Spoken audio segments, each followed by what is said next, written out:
the approach to that extra time was something that I have anger with, because he's come out and said that they were essentially playing for pens. The team were essentially playing for pens. He's come out and basically openly admitted that, and that is such a cowardice. Such a cowardice and loser mentality thing to do. And look, I was gonna tweet this, but I refrained and I ended up tweeting something which I thought was far funnier. And I think this kind of not sums up a lot, but kind of really shows like what Mauricio Pochettino is, right? And that is, when life gives you losers, don't be surprised when you lose. And Mauricio Pochettino has shown, for whatever his qualities are as a manager, what he did with Spurs, the good that he did with PSG, and the whatever good he's done at Chelsea so far, it is clear that there is something ingrained with him in which he is destined to fail. I don't know what the fix is to that, whether or not he can fix that, or whether or not as a football kind of media and landscape, we are looking into that too much. But he failed to win anything at Spurs, which was, in hindsight, criminal, with how good that team was in comparison to the rest of the league at that time. He didn't win what he did with PSG was underwhelming. And what he's done so far at Chelsea, when Liverpool were there for the taking. They were there for the taking. They were tired, they were young, they were backs against the wall, and he set up in a cowardice way. He set up in a way that he thought that they were going to lose, that Chelsea were going to lose. And that is that loser mentality. It's unacceptable, right? And considering Chelsea have lost their last 6 domestic cup finals, all in hilariously different circumstances. The City Carabao Cup final on pens was hilarious. The Arsenal FA Cup final during COVID was funny. The Leicester FA Cup final the year after that was even more hilarious with the way that we lost that. And then the 3 Liverpool Cup finals in a row, 2 on pens and 1 in the 117th minute.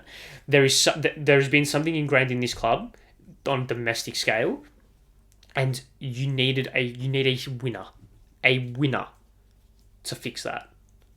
A person who just has this innate ability to get the job done. And Mauricio Pochettino, for all good, that is the one thing. That is the one thing that you can level at him and say that you are not that. You are not a winner. You might be a great tactician. You might be a great motivator. You might be really good with youth players. But right now, and for your career, you have not been a winner. And that's just cold, hard fact of life. Right? Cold, hard fact of life. And that's fine, because he's not a bad manager. He's not a bad manager, right? If we look at what he's done, if we look at his honours as a manager, he won the League Cup. He won 3 trophies at PSG. So he won the league once, the Coupe de France, and the Trophy des Champions. And that's it. And that's it. Nothing at Southampton, nothing at Espanyol, was it? Yeah, nothing at Espanyol, nothing at Southampton, nothing at Tottenham. And I'd be shocked if he gets anything at Chelsea. And Chelsea, for like the longest time, maybe not the longest time, but for whenever I've been alive, I've always gone into cup finals confident, right? And this is probably, this one is probably maybe the League Cup final loss to Liverpool the last time probably put the first doubt in my mind, because when you look at the kind of history of it, Chelsea, from the 7th cup final ago, which I think, if my memory serves, was the 2018 FA Cup final against United, we were rubbish that year. We were awful, and we still won that trophy, right? And ever till the year later, we were rubbish and we still won the Europa League. So Chelsea, in my lifetime, especially when I've been really cognizant about football, have always been a team that is good in finals, and have always been a team that are winners, right? Obviously, the City Carabao Cup final loss was heartbreaking, but that happens. The Arsenal one, it happens. The Leicester one probably put the first slither of doubt in my mind and goes, how can't we win this? And then ever since our Liverpool Carabao Cup the first time, so 2 finals ago, that put the doubt. The FA Cup solidified it, and this one as well. There is something wrong on a domestic scale with this club. Maybe it's Wembley. Maybe we just can't play Wembley. There's a curse. But I mean, in the meantime, like European Cup finals wise, we've won 3 out of our last 4 European Cup finals. Europa League, lost the Super Cup, won the Champions League, won the Super Cup. So yeah, continentally, great. Domestically, not. And whether or not that's just a coincidence, I don't know. But to fix that, you need winners. And when you have a young team that hasn't won anything, right? Like what Cole Palmer's not won anything. He has, but he hasn't. Like, being honest. If you go front to back, the starting lineup, Petrovic, nothing at that scale. Chilwell, okay, fair enough, he's won things. Gusto Disasi Coyle, nothing. Enzo, okay, he's won a World Cup, great. Caicedo, nothing. Jackson, nothing. Gallagher, nothing. Of note. Palmer, nothing of note. And okay, Sterling has won things, but he was dreadful and got subbed off. And we brought on. Was it Noni? Do we bring on for Sterling? No, Nkunku. Okay, Nkunku probably hasn't won a hell of a lot, if anything, of note, really.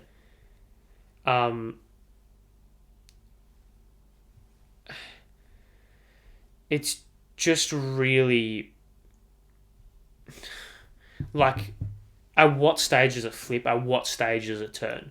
Because it doesn't look like it's going to turn anytime soon, right? Mentally checked out of the season. Mentally checked, because mentally checked out of the season, right? Because what's there to play for now? Really, what is there to play for now? Okay, we got Leeds in the cup. If we go deep in the cup, great. With the Leeds games, a third round, fifth round. Okay, great. So we're still relatively there in terms of the cup competitions. Liverpool, United, City, and Newcastle are probably going to be the biggest threats in that competition. I don't see us beating any of them. Maybe Newcastle we can probably beat. United, God, I don't know. City, forget about it. In a cup final, forget about it. The league, we're 11th. We're 11th. 11th place. Like, we're 11th place. We're 13th. We're 12 points off 5th. We are 23 points off 3rd. We are 23 points off 3rd. Like, what are we doing here, really?